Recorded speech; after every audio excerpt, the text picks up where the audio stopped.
back to my channel. If it's your first time on this channel, you are welcome. I am A.H.P. I'm an author and I also do business.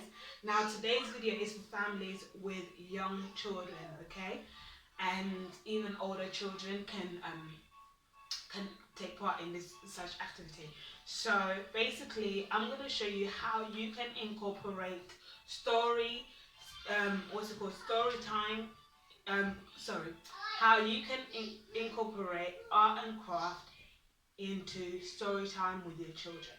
Okay, so basically you pick a book that they are interested in and you can prepare this in advance. It would be better if you do it in advance. So basically pick the book and draw out pictures from the book. Now I decided to draw the front cover of the book, and it doesn't have to be a perfect drawing, but it has to make sense and it has to be basically recognizable from the book.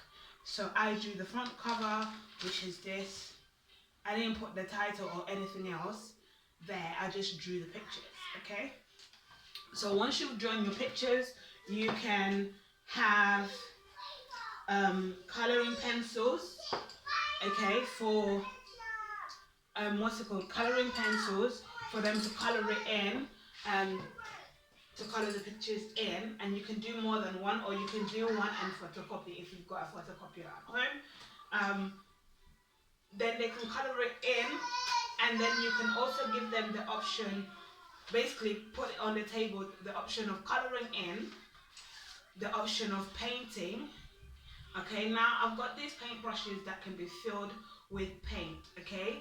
This is really good for younger children, you know, the toddler age group, so that they don't run out of paint, but they can continue painting until, of course, the paint is finished. But it takes a while for it to finish because, as you can see, it's quite, deep.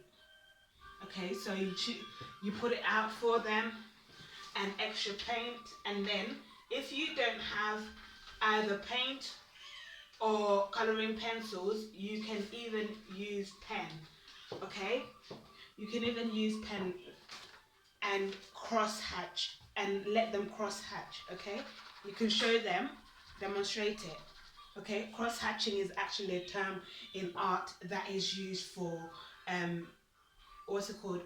pictures that has been colored in using pen. Okay, so you keep doing that until you've filled out the picture. So for example, this is a black one, so I'm going to show you how you can cross hatch. So you want them to cross hatch this, okay, and you don't have coloring pencil or black paint. You just do that. Okay, you just tell your child to do that.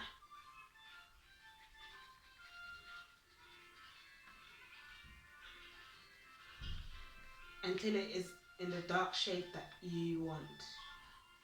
they want, okay? So you can put out different color pens for them to do that, to do cross hatching. Now, if you've got glue, and which I have, but I haven't brought it with me.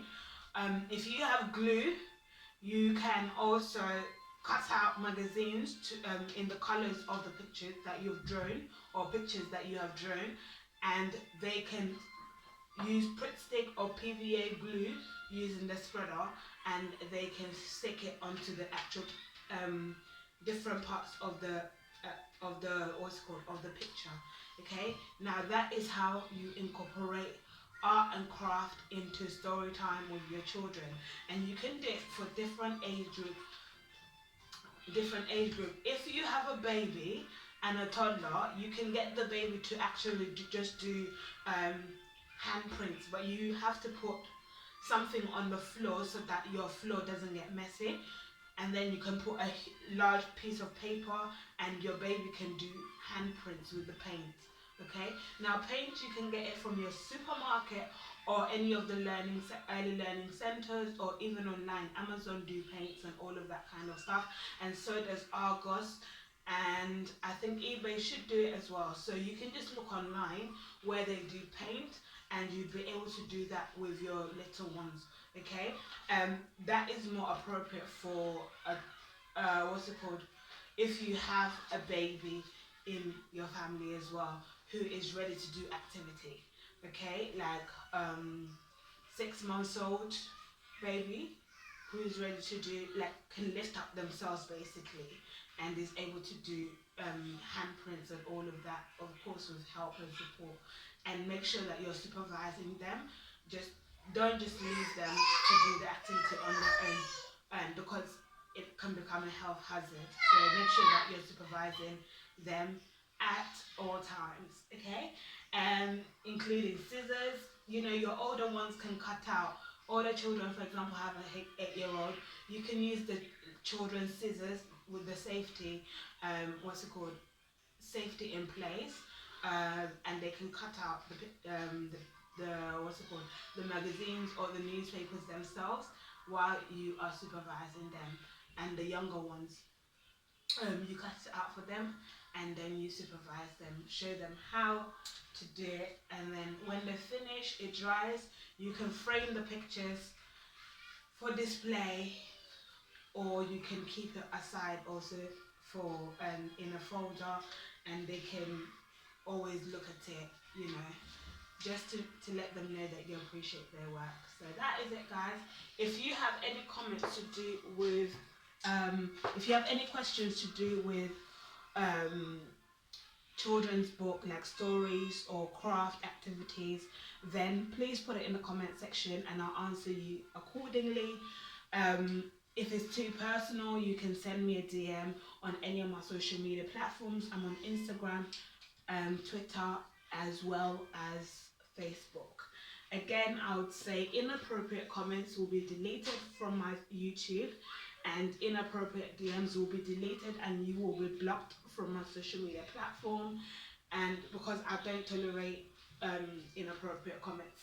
If you are going to respond to anybody on my platform, please be mindful to be polite. Be mindful how you respond to them, because inappropriate responses will also be deleted, and I may end up reporting you to YouTube, and you may end up losing your account with YouTube. So be mindful when you're of what you're doing on my platform, basically, because I don't like inappropriate comments, and I don't like inappropriate responses to my audience. So other than that, guys, have a good week. Well, it's Friday, so have a good weekend, and I shall see you guys in the next video. Bye.